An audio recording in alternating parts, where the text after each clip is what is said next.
It's a few days before Christmas. The residents of a small Scottish town prepare for the holidays.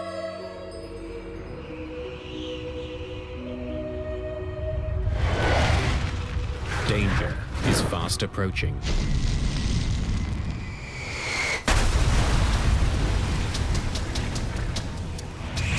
The street was on fire, lawns were on fire, and houses were on fire. I had never seen anything like that. Christmas is just going to be remembered for all the wrong reasons. A devastating plane crash shatters a village and captures the attention of the world. It was one of the most significant terrorist attacks in history. The mystery is finally cracked by a piece of debris smaller than a fingertip.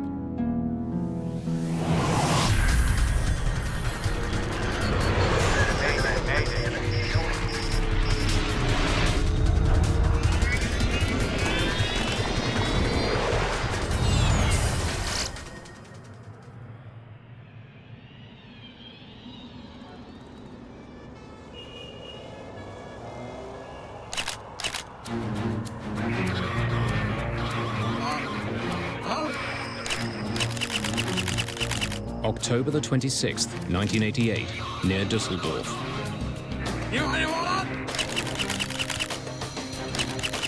For weeks, German police have been following a group of suspected terrorists around the ancient town of Neuss. Today, they'll make their move.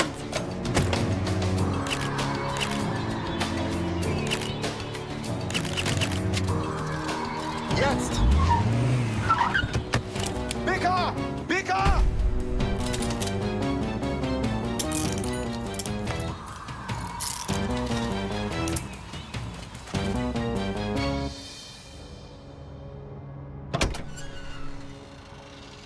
In the trunk of their car, police make an unusual discovery. Berühren Sie es nicht.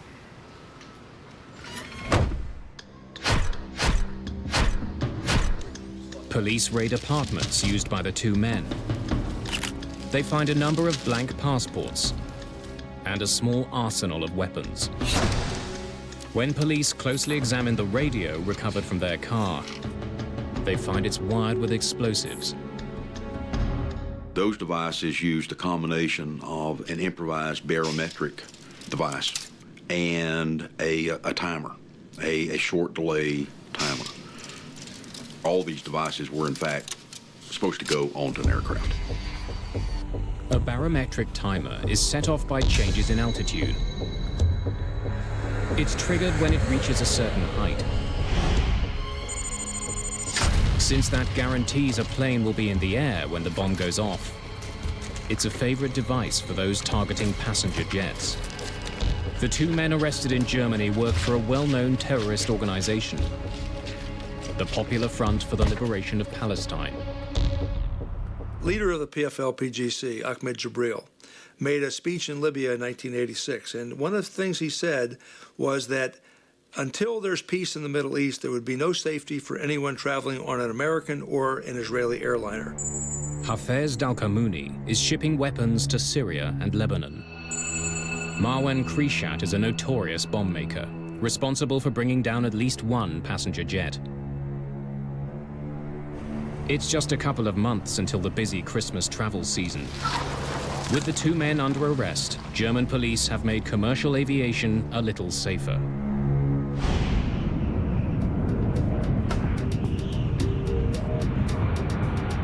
Two months later, PanAm Flight 103 is on its way from London to New York. The jet has just taken off from Heathrow Airport. There are 259 people on board. Most of the passengers are American. Charles McKee actually works for the US government. Khalid Jafar lives in Detroit and is returning home from a trip to Lebanon and Germany. The first part of the trip to the United States takes the plane northwest up over Scotland. The so-called Daventry departure is one of 6 preset routes that jets follow on their way out of Heathrow.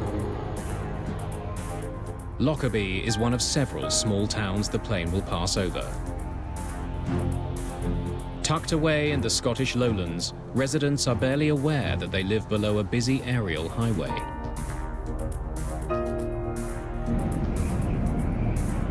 PanAm calls this 747 Clipper Made of the Seas. As it levels off at 31,000 feet, the crew gets in touch with air traffic control. Good evening, Scottish. Clipper 103, we are level at 310. 103, you are identified. Captain James Macquarie is 55 years old. Like many passengers on this pre-holiday flight, he's heading home.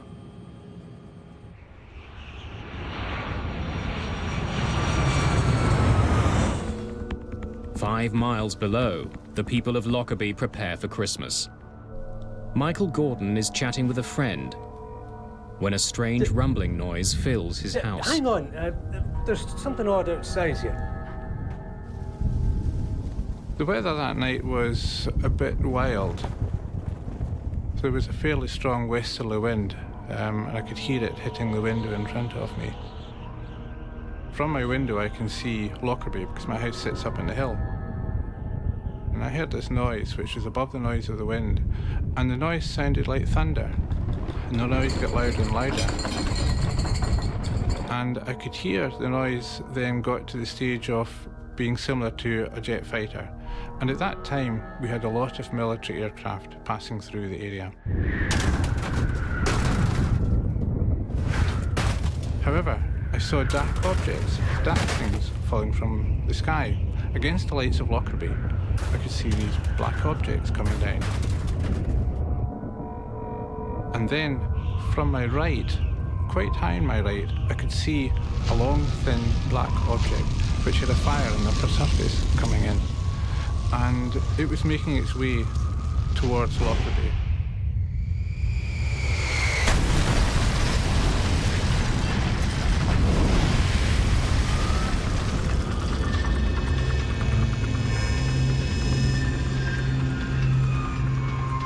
When it hit, it was the most horrendous explosion, and I could hear the tiles on the roof of my house lifting. Hello? Hello? When the explosion took place, the telephone line stopped functioning.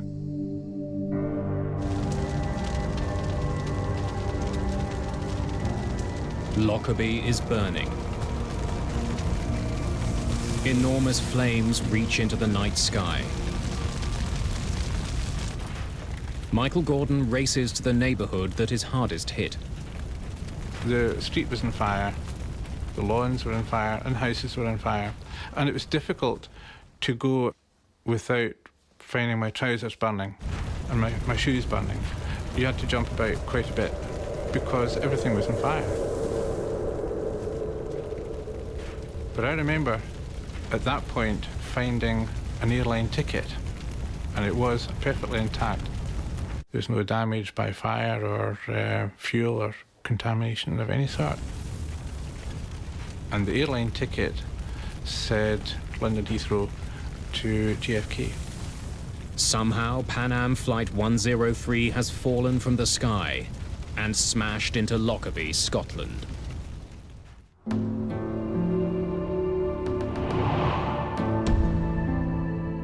In the daylight, the full horror of the crash of PanAm Flight 103 is obvious. Several houses on the ground have simply vanished, vaporized when the plane smashed into them. An enormous crater is torn through the southern edge of the town. 1,500 tons of rock and earth have been blasted out of the ground. 11 people from Lockerbie are dead, along with all 259 people who were on board. As far as I know, I've lost my brother-in-law, my sister-in-law, and their house is just a 30-foot crater. In the ruins of their homes, they search for the bodies of the aircraft's passengers. Such a catastrophe, so sudden, so great a shock for a quiet town. It looked like a scene out of hell. This whole road was ablaze. Didn't know what it was, and then we rushed outside and just all this debris coming down. Air crash investigators have arrived in Lockerbie within hours of the crash. Mick Charles is the lead inspector for the British Air Accidents Investigation Branch, the AAIB. One of the first sites we went to was the site of the crater that was still smelling very much of aviation fuel for a start, and scattered all around were bits of debris and in some cases human tissue as well. Charles quickly gathers his team to begin looking for clues. It was all heaving, it was happening, there were loads of people, and it was to some extent chaos. You'll be organised into groups, headed by an AAIB inspector. Does anyone have any questions? The sooner we start, the better. More than 1,000 police officers and 600 members of the military pour into Lockerbie. You always have this sense of wanting to get to grips with what it is. It was quite clear that whatever it was colossal.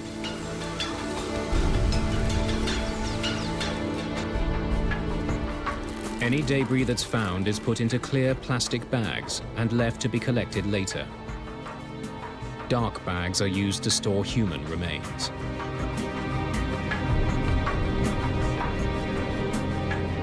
It's just days before Christmas, but the holiday spirit has been shattered. At the start of the investigation, what we were doing was finding out which bits of the aeroplane were where, actually finding all the aeroplane. The sheer scale of the disaster is difficult to comprehend. Chris, the RAF have offered us a helicopter. Can we use it? Absolutely. With so much wreckage being found, investigators need to get a bird's eye view and locate the largest fields of debris. The maps of that area were a very short supply, and we ran out of them very quickly, so we had to use black and white photocopies initially. Investigators bring local police officer Michael Gordon with them to help in the search. The intention was for me to be able to identify geographical landmarks and identify parts of the aircraft. They soon get a better sense of their enormous task. When we were in the helicopter, we could see that the wreckage came out in a cone shape, emanating from Lockerbie, and the cone shape got wider and wider the further from Lockerbie. The principal feature that I was looking for was to try to establish some pattern of the wreckage which would basically help me direct the ground investigators. They're shocked by what they find. Pieces of the plane are scattered over an area larger than all of London. More than 2,000 square kilometers. It quickly becomes clear that PanAm 103 was coming apart long before it hit the ground. Normally, you're seeing a fairly contained accident site. In Lockerbie, it was nothing like that, because initially the police had identified half a dozen discrete sites. A 747 is made up of more than 6 million parts. In the mangled remains of the jet, investigators need to find the one that will tell them what happened. The plane's cockpit is eerie proof that PanAm Flight 103 broke apart in midair. Severed from the rest of the plane, it's 4 kilometers east of the city. When looking at the cockpit, I was looking at the roof of it, and the windows were intact. The actual nose part had cracked open, but it was as if it had been chopped off just aft of the cabin, and you could walk round the back and look into the cabin section from the back. Inside the cockpit, investigators note the positions of various switches and controls. They find the autopilot is on and the oxygen masks are still stowed. This is a fairly standard procedure which we would do in any such investigation. The end result was that there was nothing at all untoward found in the cockpit. Everything was consistent with cruising flight. Soon, investigators discover why the damage to Lockerbie was so devastating. The main wreckage which fell on the town of Lockerbie was the wing, which is basically both the left and right wing, complete with a structure in the middle. Investigators estimate that the plane was loaded down with 90,000 kilograms of fuel.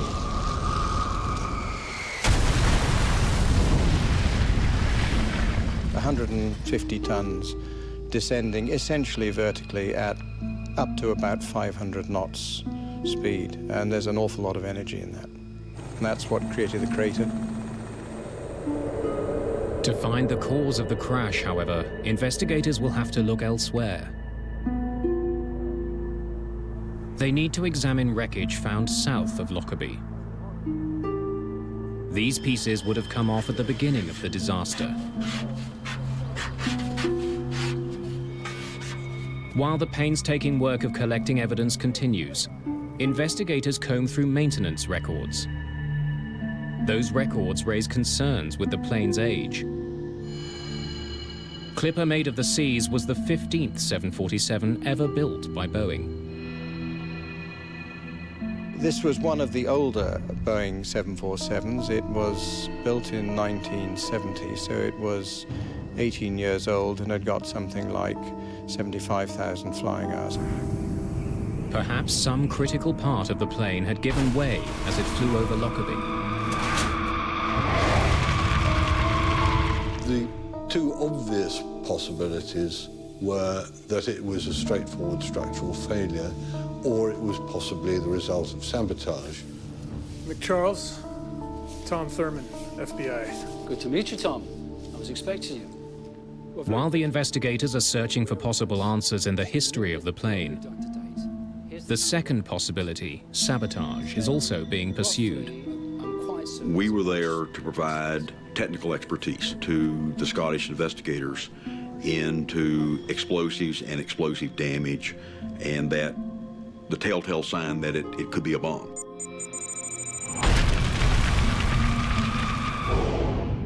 Just 3.5 years before Lockerbie, a bomb had brought down an Air India jet just off the Irish coast. In that case, the plane and vital clues sunk deep to the bottom of the sea. But the wreckage of the PanAm flight litters the Scottish lowlands. If it was a bomb, there's a chance that important evidence can be found. What kind of logistical effort is it going to take to find everything, and I mean everything, and bring it back to a location to be able to look at it and come to some conclusion?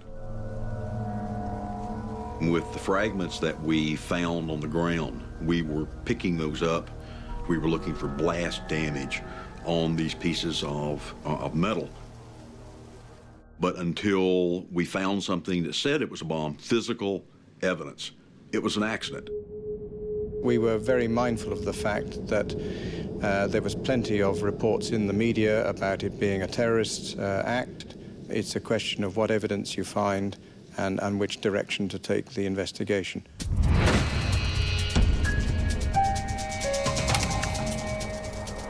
In the first 24 hours, 4 separate groups have claimed responsibility for bombing the jet. The guardians of the Islamic Revolution are undertaking this heroic execution in revenge for the blowing of the Iranian airplane by America. Dick Marquise is an expert on international terrorism working for the American FBI.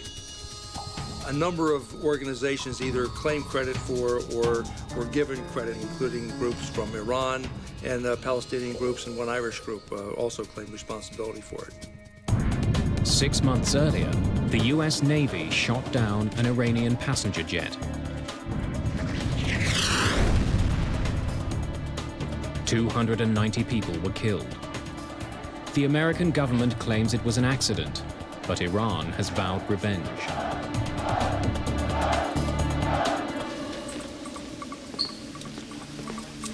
Other threats had been made in the weeks before the crash. The American embassy in Helsinki received an anonymous warning that a bomb would soon be put on a PanAm flight leaving from Frankfurt. Officials eventually discounted the threat, but a notice was posted in American embassies. Many of the passengers who boarded Flight 103 had come from Frankfurt on a connecting flight. Right, excellent work, everyone. Then, on Christmas Eve, just 3 days after the crash of the plane, the investigation gets an enormous break. Everyone clear on what they need to do this evening? Terrific. Tom, can I see you? Absolutely.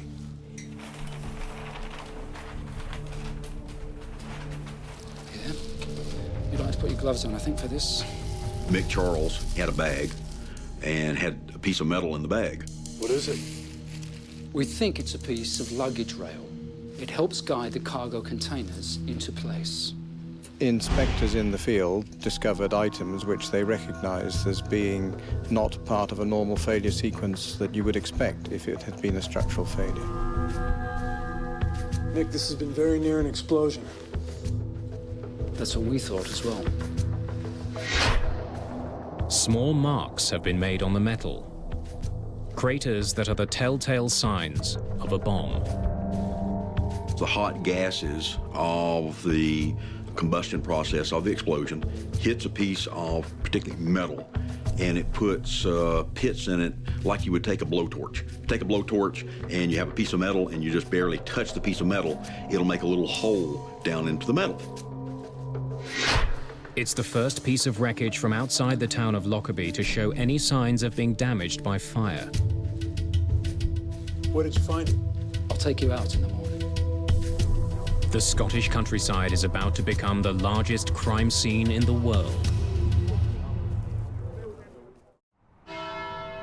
It's Christmas Day, 1988. But in Lockerbie, Scotland, people are still reeling from a devastating plane crash. Christmas is just going to be remembered for all the wrong reasons. It's just tragic for everybody. We'll never believe in God again. For air crash investigators, December the 25th is treated like any other day at work. That was, in my mind, the most distinguishing characteristic of Lockerbie. And although it was over Christmas, you just stay there and you do what you have to do. Investigators converge on a farmer's field outside of the town. Over here! Keep yelling! We can't see you!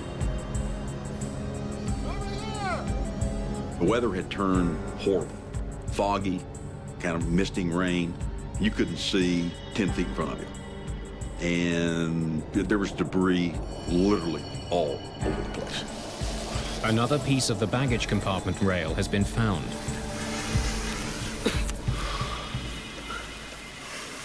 That looks like the piece that you showed me last night. About 20 inches is just gone. And lo and behold, that was the other piece of the skid rail that was literally sticking in the ground.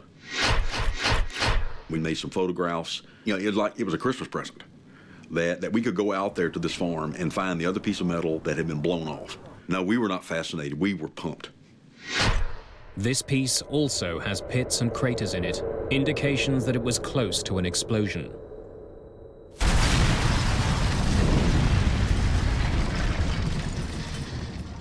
The pieces of wreckage are part of the southern debris field, and near the beginning of it. The placement suggests they were some of the first parts to break off the plane. We were very suspicious that it was a bomb which had caused this destruction. But we were not prepared to say anything until we'd had those details confirmed by the forensic experts. A British forensics lab has made the critical link.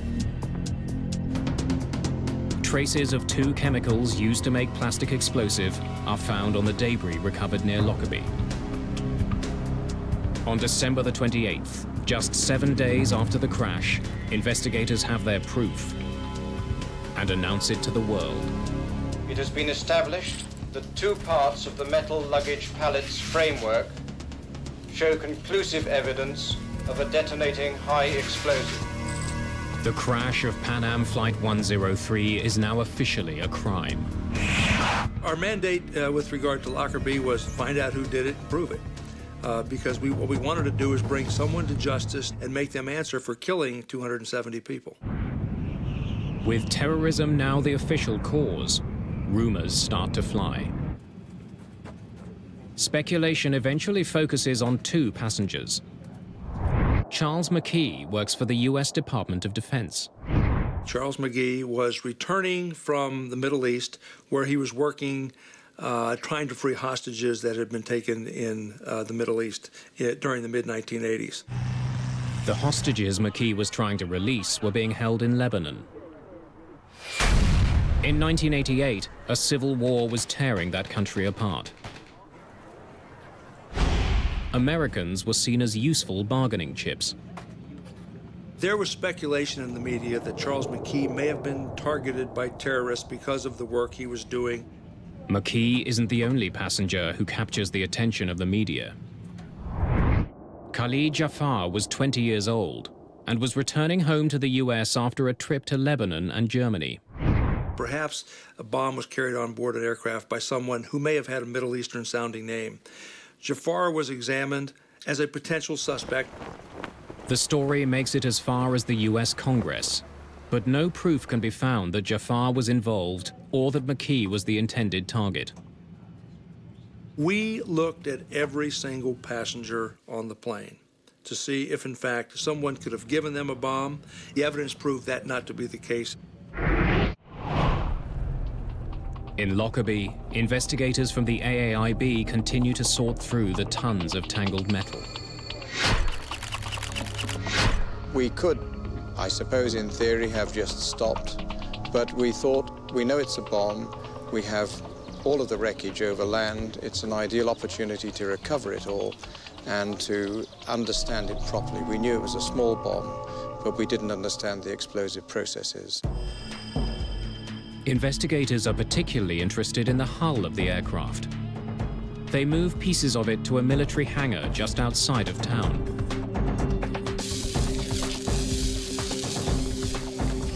It was a 5-acre shed which was long enough that we could plan to lay the fuselage out, opened up like a clamshell, using the bottom center line of the aircraft as our sort of core line.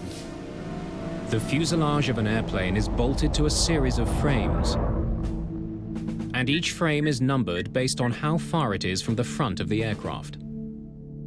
Before we laid out the wreckage two-dimensionally, we put lines and tapes on the floor to give us a grid, and this grid related to the geometry of the aeroplane. They begin to reassemble it, like an enormous jigsaw puzzle. A lot of the structure bears characteristic shapes that you can say immediately, this looks like a door frame. A lot of stuff, it has unique part numbers, which can help you identify small and fairly, what you would call unidentifiable bits. As the work continues, more pieces of the plane are found that show telltale blast damage. Right, the location is 817204. When they gather the pieces that are near the front of the plane, investigators make a chilling discovery. This is where the bomb had started ripping the plane apart.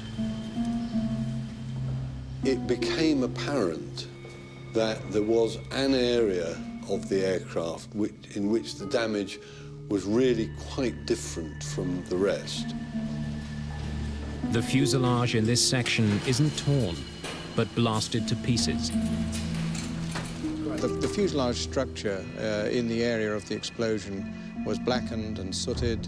The fractures were very rapid and jagged, unlike normal tearing fractures of skin. Frame 700 runs right round here. Not only do investigators now know it was a bomb, they know where it blasted through the fuselage of the plane. Just outside of the forward luggage compartment. Peter Clayton is responsible for reassembling the cargo containers that were directly behind the shatter zone. The main goal I had was to identify the baggage container that contained the device. We had maybe 20 baggage containers of a similar construction. So it's like having 20 jigsaw puzzles all mixed up. The investigators concentrate on the cargo containers that were found in the southern debris field, wreckage that was ejected shortly after the explosion.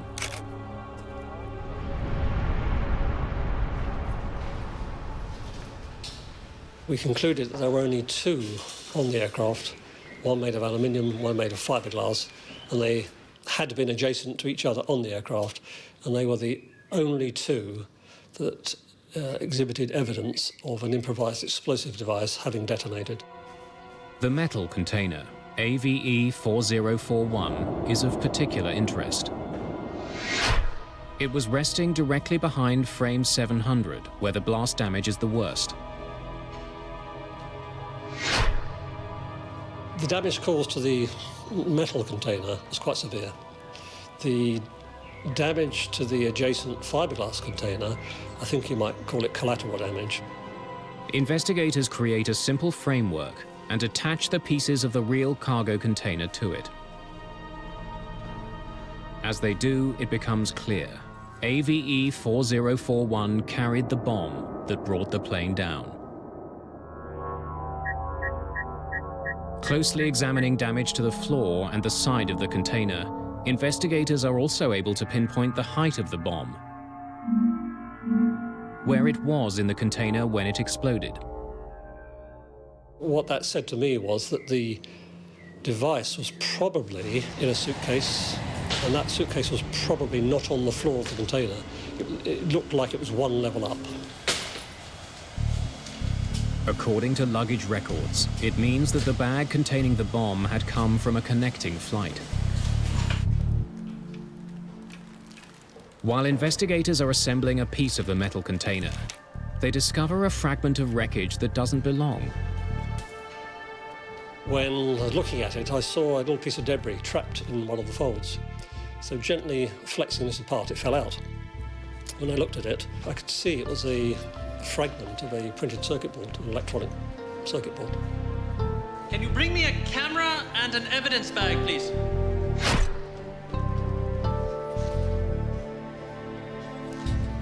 Let's get this to the lab. I didn't know whether it was a bomb part of the airplane really or what. It could have been somebody's shaver, for all I know. Eventually, forensic experts in Britain determined that the circuit board was a piece of a specific brand of radio. News of the discovery makes its way to Washington. It reaches Tom Thurman, who's returned to his office there. And lo and behold, an identification was made into a Toshiba SF-16 radio. And ironically enough, the name on the side of that radio, just as a brand name, I guess, was called a bomb beat radio. The radio cassette player had hidden the bomb. It's very similar to the one that was recovered by German police when they cracked the Palestinian terrorist cell 2 months before the bombing. Had German police somehow missed something? Had a bomb made here been used on the PanAm flight?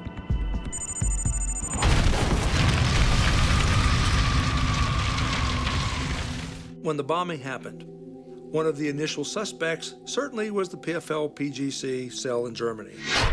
The intelligence told us that the PFL-PGC was probably responsible for this. 49 passengers who eventually boarded the PanAm flight started their journey in the German city of Frankfurt. Their bags were placed onto Flight 103 in London. But the airline did not ensure the passengers who checked in the bags actually got onto the plane. Perhaps a bomb made in Germany had slipped through the cracks at Heathrow while the terrorist walked away. We had to then, if that was the case, prove it. As the investigation continues, there's a puzzling discovery. While made by the same company, the cassette player used in the Lockerbie bombing is slightly different from the one that was seized in Germany.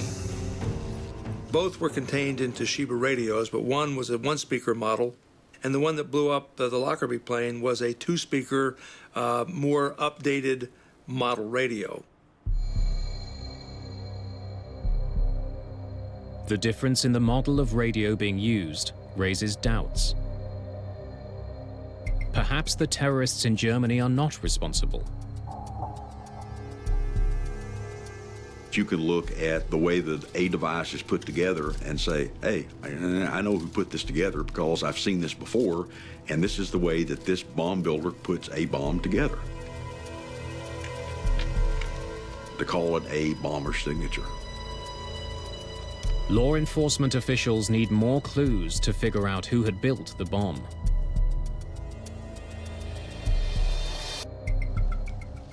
Perhaps the suitcase it was packed in can provide those clues. Studying small pieces of wreckage, British forensic experts find that the suitcase was a hard-sided Samsonite 4000.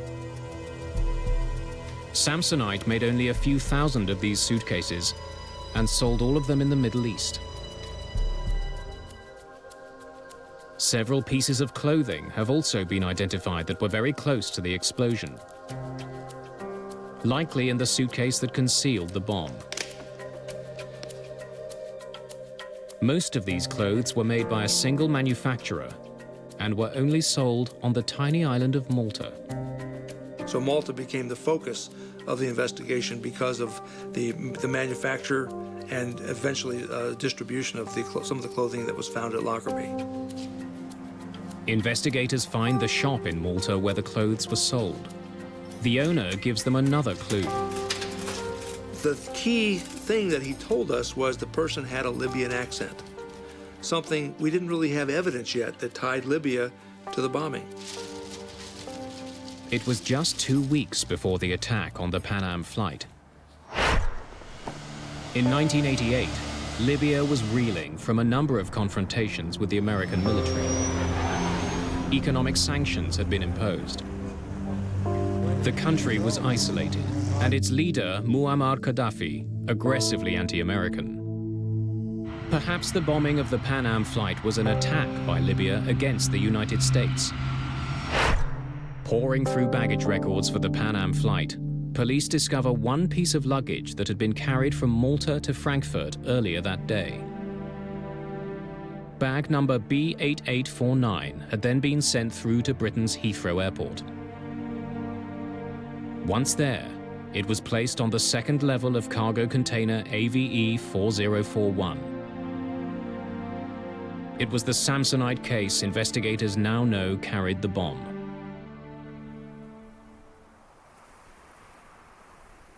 More than a year after the crash, a new discovery in Lockerbie helps simplify the confusing series of clues.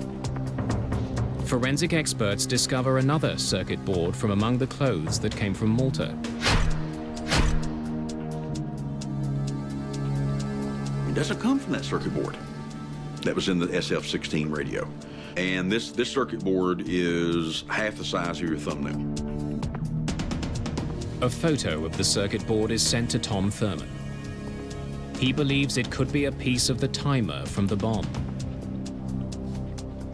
I spent months literally looking through all of the files of the FBI on other examinations that we had conducted over many, many, many years. The FBI has photos of timers used to detonate bombs around the world. But Thurman can't find any that match the piece found at Lockerbie. Nope. Next.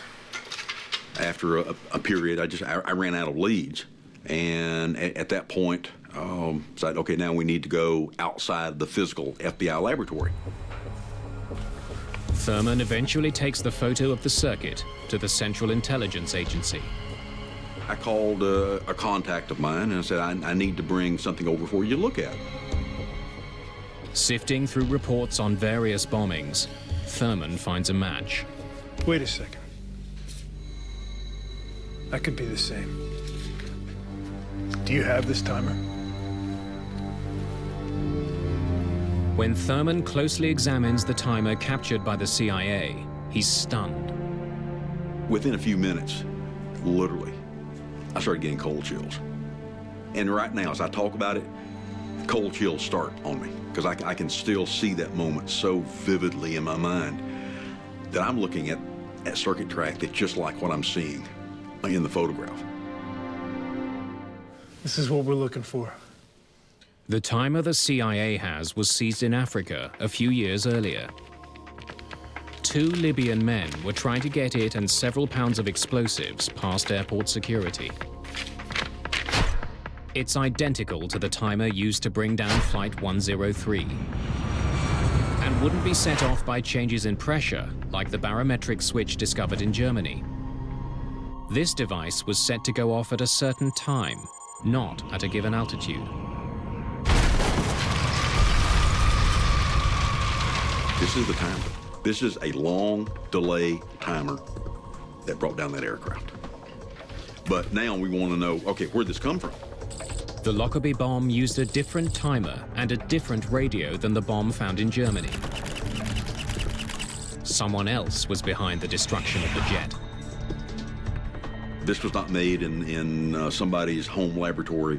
This was a extremely professionally made timer.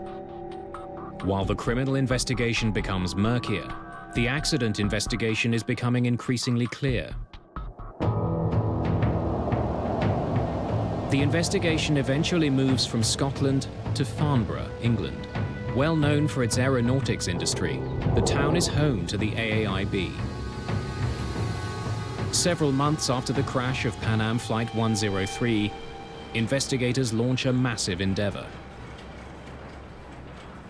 They begin to rebuild a 20 meters section of the fuselage from the ruined jet. They hope that it would give them information their two-dimensional reconstruction couldn't.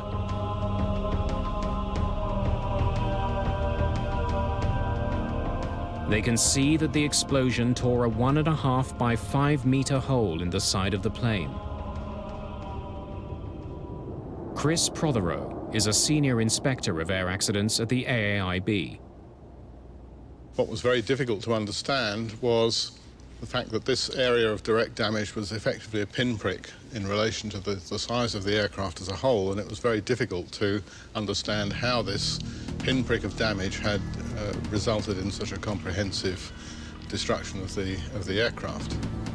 The bomb that brought the plane down had less than 0.5 kilogram of explosive, yet its destructive power was immense. Investigators want to learn more about how shockwaves behave inside a jet.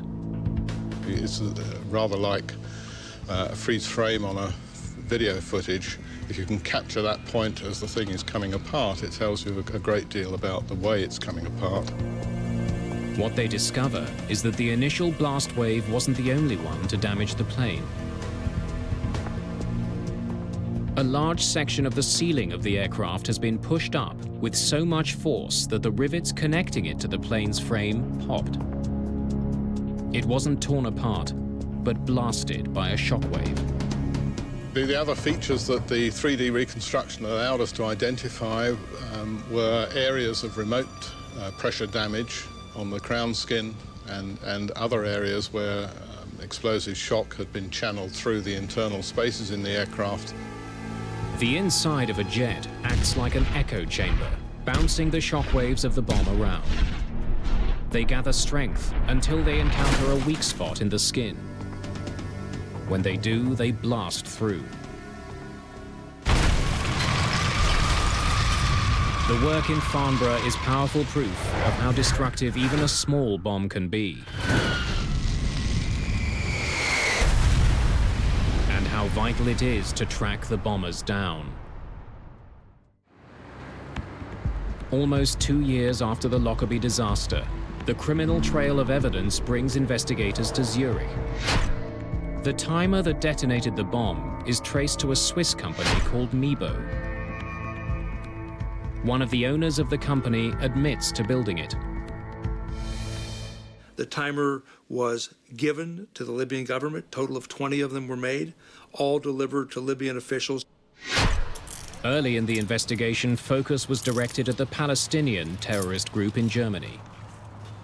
Now there's growing proof that they had nothing to do with the downing of Flight 103. There were any number of suspects, and it wasn't until we kept putting everything in one pile, and the pile kept stacking up, and it spelled Libya.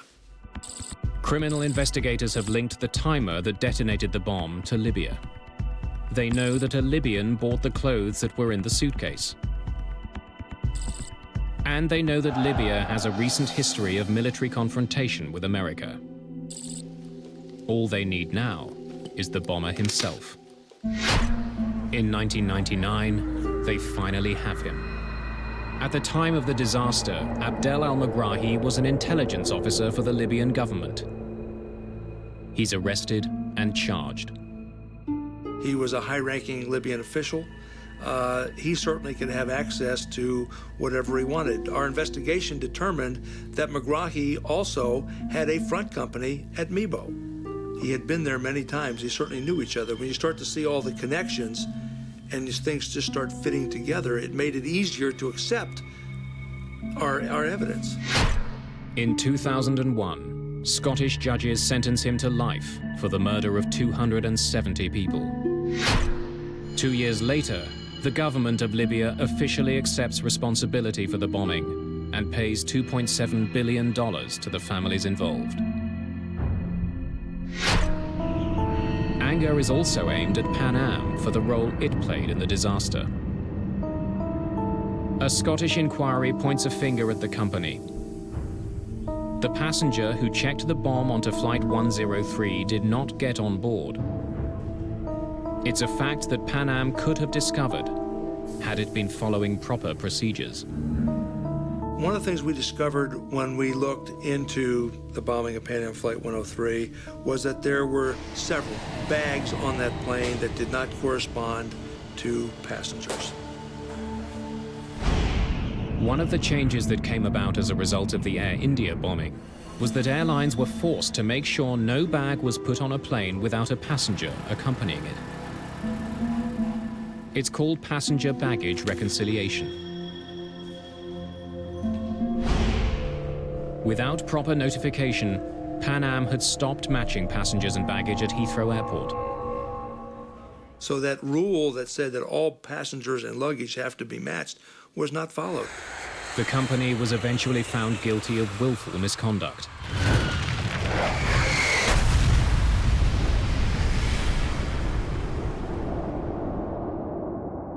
After the crash and the court ruling, PanAm declared bankruptcy. 20 years after the bombing of PanAm Flight 103, its shattered fuselage still stands in Farnborough, England.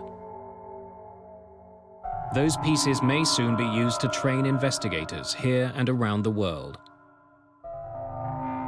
A critical aid in case terrorists strike again. The enduring feeling I have as a result of Lockerbie is the tremendous level of cooperation we had from all the agencies. And considering that there were about 2,500 people with the military, the police, and so on involved in this, I think that's a great tribute. Lockerbie was a rare occasion that we felt honored to be a part of, to help make this happen. You know, we played small roles, but everybody played small roles to make big contributions to an overall success. In the town of Lockerbie, there's little evidence today of the horror that exploded from the sky 20 years ago. In a small church, near where the dying plane's cockpit landed, is a stark reminder of the toll of terror and the importance of bringing the guilty to justice.